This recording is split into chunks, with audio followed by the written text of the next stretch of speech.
ബൈബിളിലെ ഒരു പുസ്തകത്തിന്റെ പേര് വിലാപങ്ങൾ എന്നാണ്. പേര് പോലെ തന്നെയാണ്, കണ്ണീരും സങ്കടങ്ങളും കൊണ്ട് തുന്നിക്കെട്ടിയ ഒരു പുസ്തകമാണ്. തുടക്കം മുതൽ ഒടുക്കം വരെ ഒരു ജനത്തിന്റെ വിലാപങ്ങളാണ് ആ പുസ്തകത്തിൽ. സ്വന്തം ദേവാലയം തകർക്കപ്പെട്ടതിന്റെയും അവർ കടന്നുപോയ അടിമത്ത ജീവിതത്തിന്റെയും ഒക്കെ ബാക്ക്ഗ്രൗണ്ടിൽ നിന്ന് വേണം ആ പുസ്തകം നമ്മൾ വായിക്കാനായിട്ട്. വിലാപങ്ങളുടെ പുസ്തകം 3-ാം അധ്യായത്തിൽ 19 മുതലുള്ള വാക്യങ്ങൾ ഇങ്ങനെയാണ്: എന്റെ കഷ്ടതയുടെയും അലച്ചിലിന്റെയും ഓർമ്മ എനിക്ക് കൈപ്പേറിയ വിഷമാണ്. അതിനെപ്പറ്റി നിരന്തരം ചിന്തിച്ച് എന്റെ മനം തകരുന്നു. എന്നാൽ ഒരു കാര്യം ഞാൻ ഓർമ്മിക്കുന്നു, അതെനിക്ക് പ്രത്യാശ നൽകുന്നു.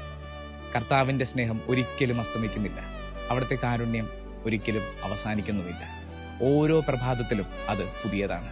കൂരിരുട്ടിലൂടെ കടന്നുപോയ ജനം പ്രത്യാശയുടെ ഒരു തിരുനാളം കണ്ടപ്പോഴത്തേക്കും എഴുതി വെച്ച ഒരു വചനമാണെന്ന് എനിക്ക് തോന്നണേ. നമ്മുടെ ജീവിതത്തിലും ചില ഓർമ്മകൾ നമ്മളെ കൊല്ലാറില്ലേ, നമ്മളെ കാർന്നു തിന്നാറില്ലേ? നിന്റെ ഹിസ്റ്ററി പരിശോധിക്കാതെ നിന്നെ സ്നേഹിക്കുന്ന, ഓരോ പ്രഭാതത്തിലും പുതിയതായിട്ട് നിന്നെ സ്നേഹിക്കുന്ന ഒരു ദൈവം നിന്റെ കൂടെ ഉണ്ട്. പിന്നെ ഒരു കാര്യം ഓർക്കണത് നല്ലതാണ്, നിങ്ങളിപ്പോൾ കടന്നു പോകുന്ന ജീവിതത്തിലെ കുറേ സ്ട്രഗിൾസ് ഉണ്ടല്ലോ, അതിലൂടെ കടന്നു പോകുന്ന ആദ്യത്തെ വ്യക്തി നിങ്ങളല്ല.